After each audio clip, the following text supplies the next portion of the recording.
Okay, so Perlman, with his idea of presence, is interested in appearance and reality, but in a different way. The question he asks himself is, how do we make appearances look more real? And he said what rhetors do to make appearances look more like reality is they look at time, place, relationship, and personal interest. Right? If something is closer in time to the rhetorical event, and if you can describe it, right, in rich detail and make the audience or the reader right there, then it becomes more real to them. Now, this is what most novelists do. In fact, fiction writers always say, don't tell, show, and that's what they're talking about here. Don't tell the people about what happened in the past, show them what happened. And when you do that, you can take events that happened 100 years ago, 1,000 years ago, 2,000 years ago, and make them seem more real than appearance. Now, he also talked about place. He said the closer something is, he used the word proximity, the closer something is, and you can describe it close to what's going on at that moment, right, the more real it becomes.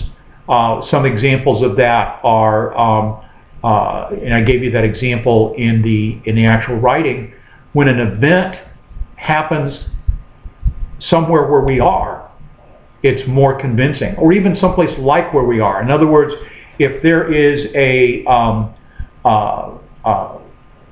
for instance, child abuse or a kid left in a hot car that happens in the suburbs, right? Because we live in the suburbs. If you live in the Rio Grande Valley, you live in the suburbs because there are no downtowns here, right?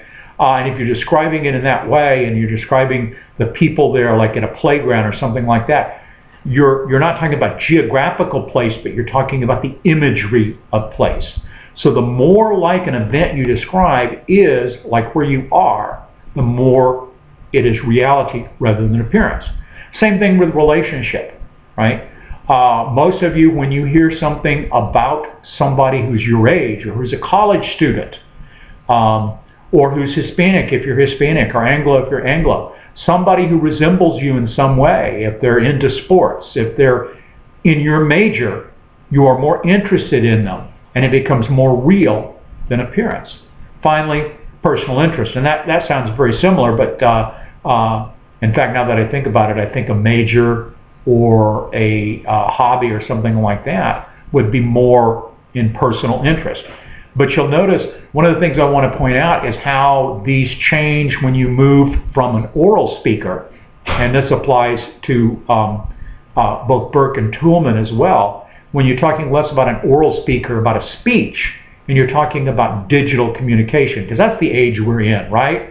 We're all learning to write, but often we're learning to write for digital environments. In fact, half of the journal articles I publish nowadays are not in print journals, they're in online journals. And so what happens when we take these time, place, relationship, and personal interests, particularly, for instance, in something like Facebook, it strikes me that these four ideas on Facebook are really important. Now, when you think about analyzing your text for your final paper, what you want to think about is which one of these theories would apply better to that text, which one of them would tell you something about this text.